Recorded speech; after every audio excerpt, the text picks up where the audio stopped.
현재 유럽에서 어떻게 좀 냉매 규제가 좀 진행이 되고 있는지 뭐 그런 내용들 위주로 좀 설명을 자세하게 드리겠습니다.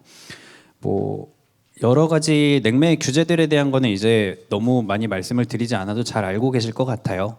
사실은 냉동공조라는 그런 산업 분야는 그 인류의 삶을 굉장히 윤택하게 만들어준 10대 테크놀로지에 들어가고 있습니다. 뭐 실제로 저희가 뭐 냉장고나 에어컨 없는 삶을 생각해 보면 정말 피부로 좀 와닿는 그런 산업이라고 좀 생각하실 수 있고요. 한 200여 년 정도의 역사를 좀 가지고 있는데, 사실 여기 좀 냉매 전문가분들도 와 계시는데 제가 냉매에 대해서 말하기는 좀 부끄러운 면이 있지만, 사실 초기에 저희들이 사용했던 냉매는 대부분 천연 냉매를 좀 사용을 했습니다. 뭐 암모니아라든지 이런 냉매들을 좀 많이 사용하다가 이런 냉매들이 어떤 가연성, 뭐 폭발성, 독성 이런 것들을 좀 가지고 있다 보니까 여러 가지 화학 물질들을 좀 만들게 됐고, CFC, HCFC, HFC 뭐 이런 순으로 지금 냉매가 현재까지 좀 진화가 되어 있죠. 근데 이런 냉매들을 들여다보니까 이제 오존을 파괴한다든지 지구 온난화를 야기한다든지 이런 화학 물질들이 좀 있다 보니까 그러면 지구의 환경을 좀 보호하자라는 측면에서 다시 천연 냉매로 돌아가거나, 아니면 지구 온난화 지수가 매우 낮은 로우 GWP 냉매 이런 쪽으로 지금 회귀하고 있는 그런 상황이라고 이렇게 좀 이해를 하시면 될 것 같습니다. 유럽 같은 경우에는 아시다시피 F가스 레귤레이션에 의해서 그 HFC 냉매가 굉장히 급진적으로 감축되고 있는 그런 그 현실에 좀 직면을 하고 있습니다. 실제로 2014년도 대비해서 2024년도에 다시 F가스 레귤레이션이 좀 개정이 되면서 보시면 그 현재 2025년 기준부터 굉장히 급격하게 떨어지기 시작을 하고, 결국에는 거의 2030년 정도 되면 거의 대부분의 F가스는 좀 퇴출되는 그런 상황에 좀 되어 있습니다. 코타 관련돼서는 24년도까지는 좀 변동이 없었고요. 다만 2025년부터 26년도까지는 감축폭이 좀 적습니다. 다만 그 MDI라고 하는 게 있는데, 이게 그 천식 환자들이 쓰는 스프레이형 호흡기 있어요. 그런 호흡기에도 134A라는 프레온 가스가 들어가거든요. 그래서 그런 호흡기마저도 F가스 레귤레이션에 좀 포함이 되는 상황이 됐고요. 유럽 같은 경우에는 지금 신재생 에너지의 히트 펌프가 좀 포함이 되면서 기존의 보일러 시장을 대체하는 그런 시장으로 가고 있다 보니까 조금 그 딜레마가 좀 있는 것 같기는 합니다. 이제 냉매 사용량은 줄여야 되고 히트 펌프는 활성화해야 되고 좀 이런 상황이 있다 보니까 히트 펌프 같은 경우에는 시장의 수요 평가에 따라서 추가 할당을 좀 할 수도 있다라는 이런 분위기를 좀 가져가고 있습니다. 연도별로 이제 그 CO2 배출량을 기준으로 했을 때 굉장히 한 2030년 정도, 제가 말씀드렸는데 2030년 정도 되면 한 5% 정도까지 좀 줄어드는 그런 상황이 되어 있고요. 여기 보시면 아까 말씀드렸던 호흡기에 들어가는 MDA 같은 경우는 거의 프리즈 되어 있고 얼로케이션을 하지 않는 그런 상황으로 되어 있고, 힙범 같은 경우에는 추가 할당 계획이 있지만 연간 평가를 하면서 추가 할당을 좀 고려하겠다라고 하는 그런 분위기를 좀 가져가고 있습니다.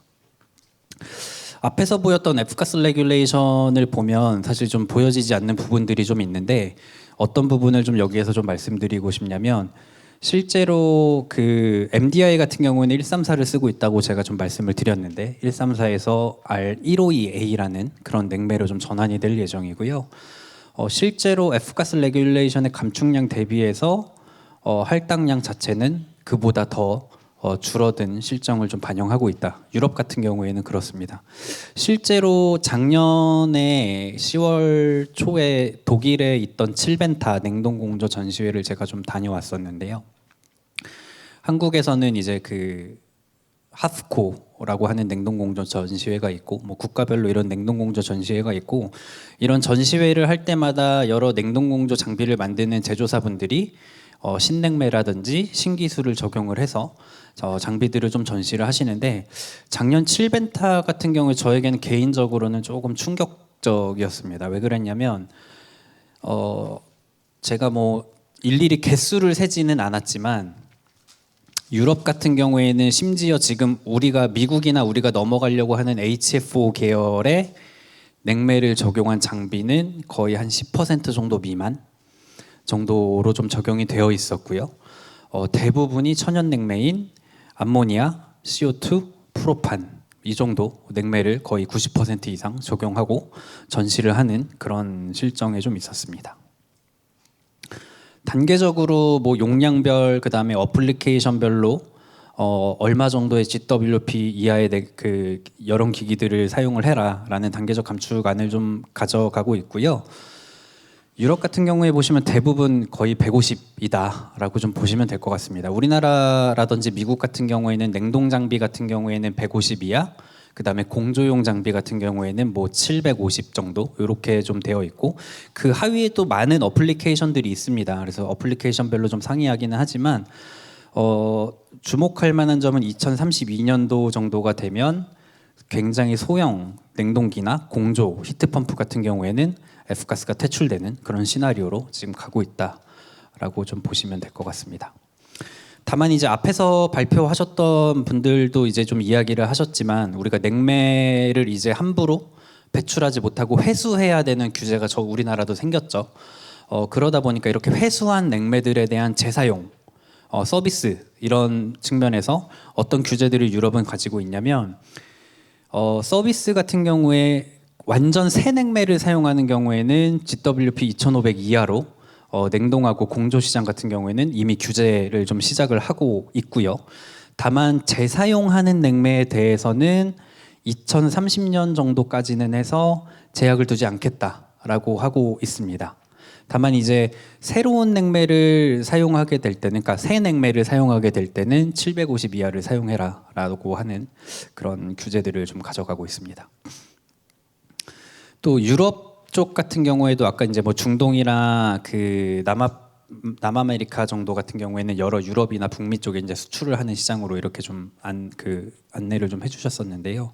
유럽 같은 경우에도 수출을 하게 되는 이런 경우에는 GWP 1000 이상의 냉매를 포함하거나 사용 의존성이 있는 그런 냉매를 사용하면 수출이 금지되게 되어 있고 이게 이제 이미 우리나라에 있는 고객사 분들께서도 제조사 분들께서도 유럽에 수출을 하고 계시는 이런 제조사 분들은 이미 유럽의 규제에 맞춰서 이런 신냉매들을 적용하고 개발하고 이렇게 하고 있는 그런 실정이다라고 좀 보시면 될 것 같습니다. 그래서 뭐 상세한 금지 조항, 뭐 용량별로 얼마 정도의 뭐 GWP가 되는지는 관련 냉매를 관련 것들을 좀 보시면 될 것 같고요.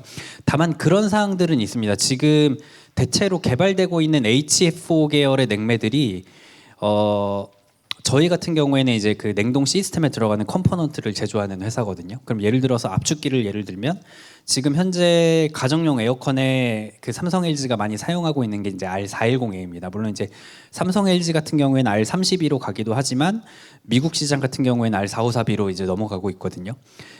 근데 이제 동일한 압축기에 R410A도 쓸 수 있고 R4542도 쓸 수 있게 그 제조사들은 그렇게 개발을 하고 있어요. 호환성이라든지 아무래도 제조사들의 그 금전 비용이라든지 이런 것들을 줄이기 위해서 좀 그렇게 하고 있고요. 다만 이렇게 이제 혼용되는 경우에는 두 가지 냉매 중에서 가장 낮은 GWP 냉매를 우선시하고 있기 때문에 시장에서는 좀 이런 규제들을 조금 완화해주는 그런 움직임들도 좀 보이고 있다라고 좀 보시면 될 것 같습니다.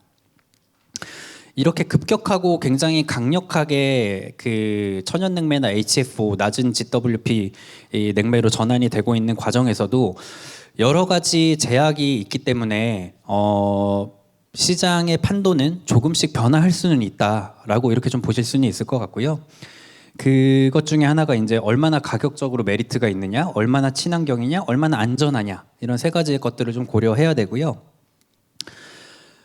특히나 히트펌프라든지 공조기기, 냉동기기 같은 경우에들은 이제 맵스라고 해가지고 최소 에너지 성능 기준 이런 것들을 또 가져가고 있어요. 우리가 냉매 규제에 지금 계속 얘기를 하고 있는데 제일 많이 그 토픽에 들어있는 것 중에 하나가 이제 지구 온난화입니다. 근데 이런 에어컨이나 냉동기 이런 것들은 전기를 사용하죠. 그러면 전기를 생산하기 위해서 우리가 뭐 친환경 에너지를 요즘에는 많이 전환을 하고 있기도 하지만 화력 발전을 하기도 하죠. 그럼 이 전기를 생산하기 위해서 화력 발전을 할 때 또 CO2가 발생이 되죠. 그래서 에너지 효율이라는 규제를 또 두고 있는 거고요.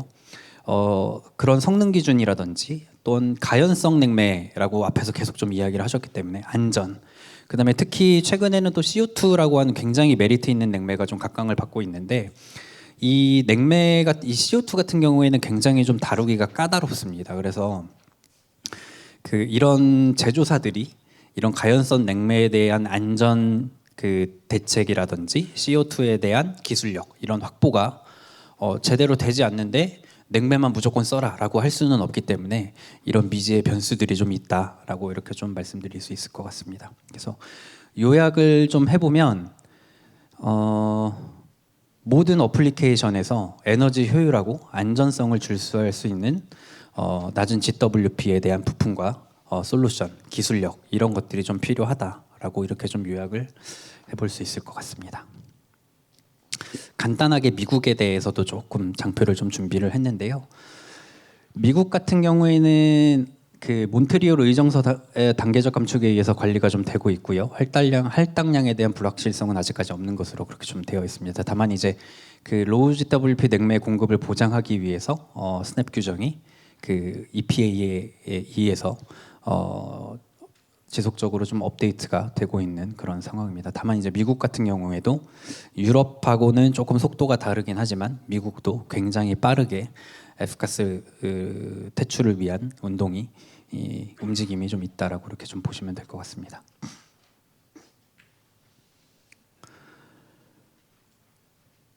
GWP 제한에 대한 좀 규정을 좀 보면은 이게 어떻게 해서 이제 운영이 되는가라고 하는 것들을 보면요. 이제 뭐 높은 GWP HFC 계열을 사용하는 제품의 제조와 수입을 좀 금지하거나 내지는 신규로 개발하는 것들의 설치를 금지를 하고 있고, 그다음에 심지어 미국 환경보호청에서는 HFC를 사용하는 모든 신규 제품에 라벨을 부착해라 라고 하고 있는데, 이거에 대한 의도는 저희가 해석하기로는 기업이 얼마나 친환경에 맞춰서 솔루션들을 시장에 제공하고 있는지 그런 것들을 좀 규제를 하기 위한 하나의 좀 최소한의 방안이라고 좀 이렇게 보고하고 있고, 심지어 HFC를 사용하는 제품이나 부품을 제조 수입하는 경우에는 미국 환경보호청에다가 보고를 하도록 그렇게 규제를 좀 마련을 하고 있습니다.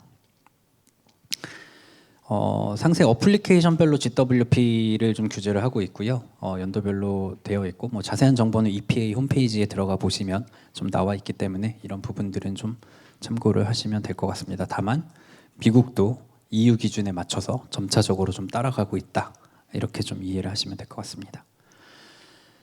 미국에서도 EU하고 마찬가지로 궤를 좀 같이 하고 있습니다. 가격 안전성, 그 다음에 제품에 대한 안전성, 그 다음에 기술력 이런 측면에서 같이 가고 있다라는 것들은 마찬가지로 좀 보실 수 있고요. 앞에서 PFAS에 대한 얘기를 좀 하셔서 저도 PFAS를 좀 넣어놓긴 했는데 앞에서 워낙 많이 좀 이야기를 해주셔서 저는 짧게 좀 하겠습니다. PFAS에 대해서는 다들 알고 계십니까 혹시?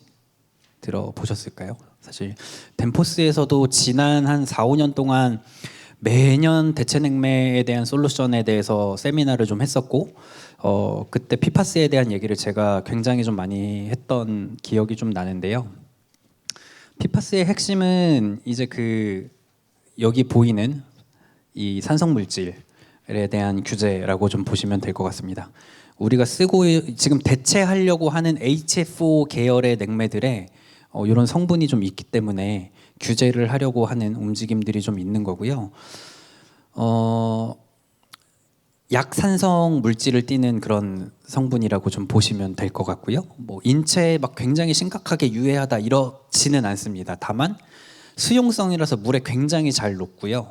그 다음에 땅이라든지 이런 데 축적이 좀 잘 됩니다. 결국에는 이제 농축이 좀 될 수 있다라는 얘기고, 이거를 대량이 인체에 들어왔을 때는 사실은 좀 호흡기 질환이라든지 이런 것들이 생길 수 있기 때문에 유럽하고 미국에서 좀 규제를 하려는 움직임을 좀 가지고 있는 거고요. 다만 이제 PFAS가 냉매에만 있는 건가라고 생각을 하시면 좀 다른 얘기를 좀 말씀을 드리면, 최근에 우리 커피 많이 마시잖아요. 커피 제조 회사들도 환경을 보호하기 위해서 종이 빨대로 많이 다 돌아갔어요. 근데 이 종이라는 거는 물에 젖으면 사실 굉장히 그 빨대로서의 기능을 할 수 없기 때문에 물에 잘 젖지 않는 특수 코팅을 하게 됩니다. 근데 거기에도 PFAS 물질이 들어갑니다. 그래서 그 정도로 PFAS는 냉매에만 있는 게 아니고 우리 일상생활에서 쓰는 여러 물질들에도 좀 들어있다, 이렇게 좀 이해를 하시면 될 것 같고요.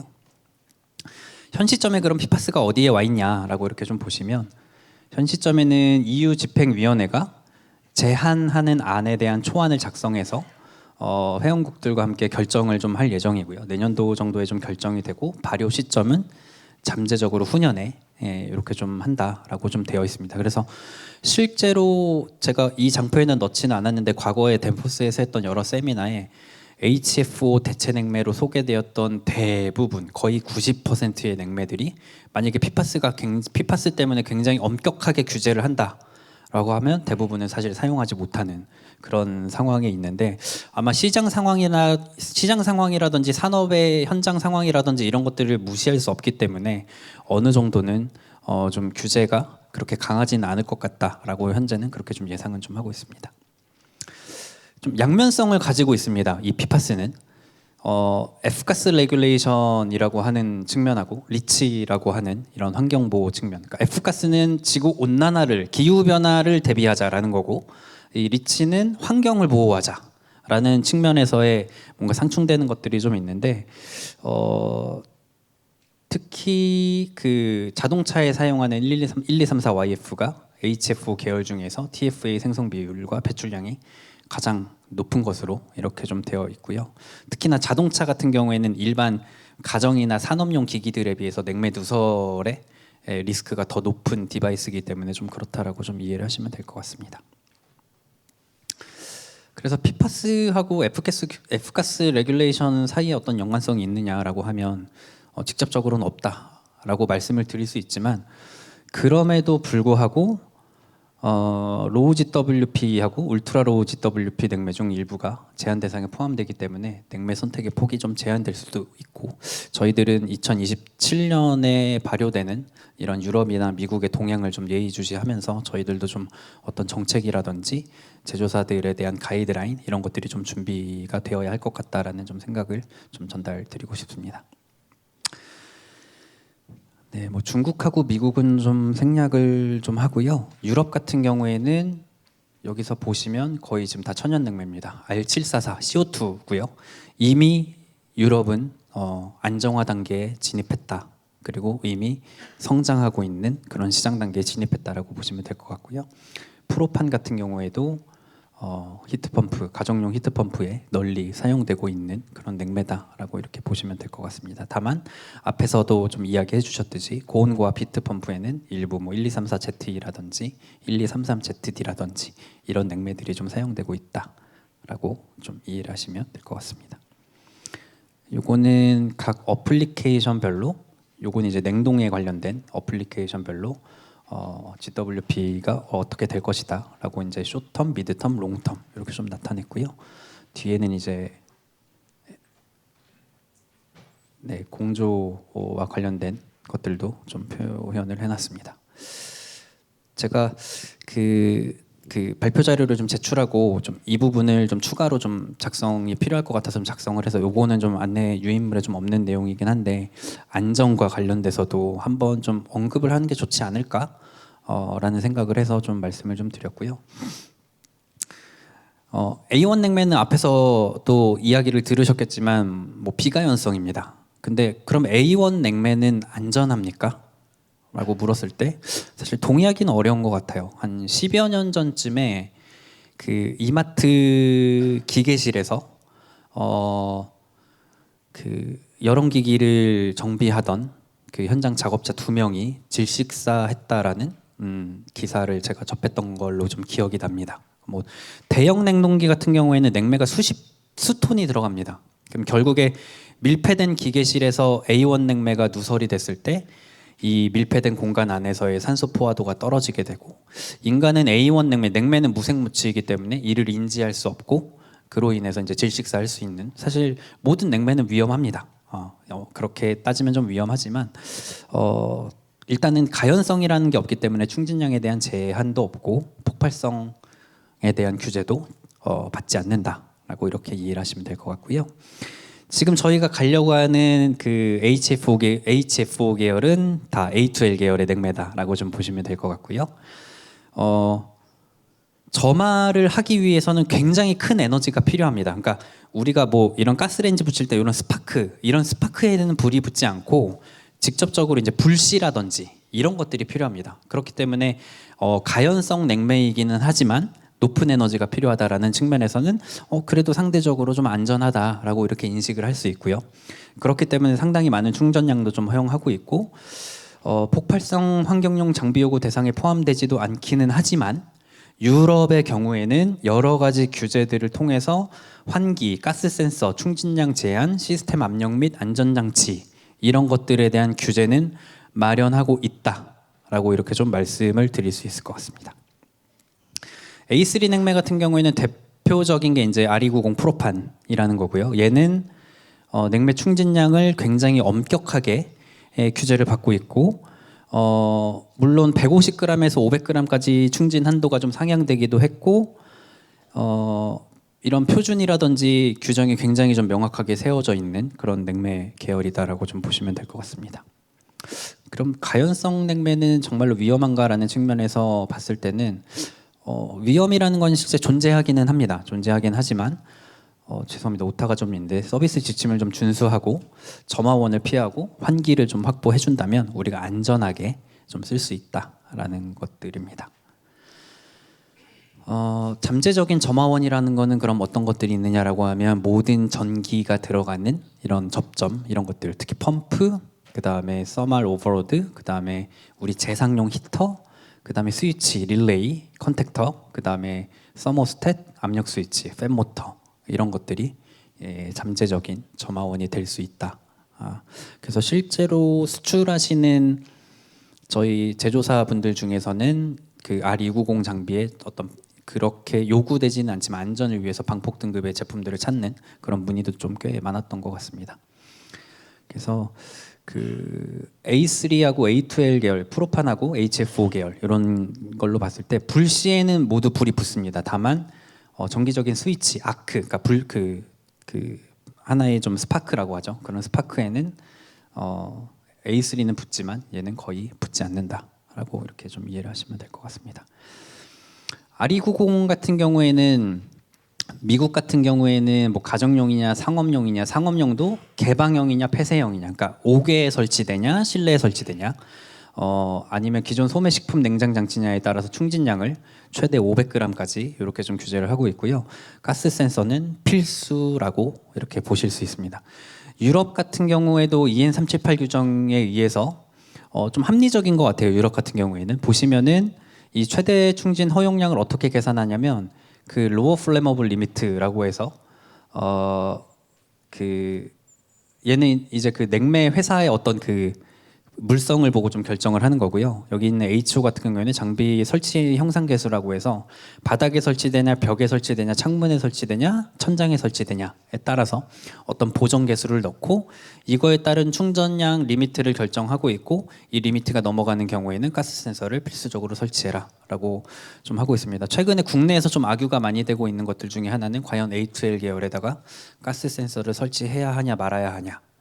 그거와 관련돼서 가스안전공사에도 문의를 굉장히 많이 하고 계신 걸로 알고 있고 가스안전공사에서는 일단 뭐 MSDS를 보고 판단하겠다라고 이렇게 입장을 좀 밝히고 있는 것 같기는 한데 우리나라의 이런 가스 센서라든지 이런 안전 규제와 관련된 것들에 대한 규제가 좀 시급하게 필요하지 않을까라는 얘기를 좀 전달을 드리고 싶어서 그 내용을 마지막으로 발표를 좀 마치도록 하겠습니다. 네, 고맙습니다.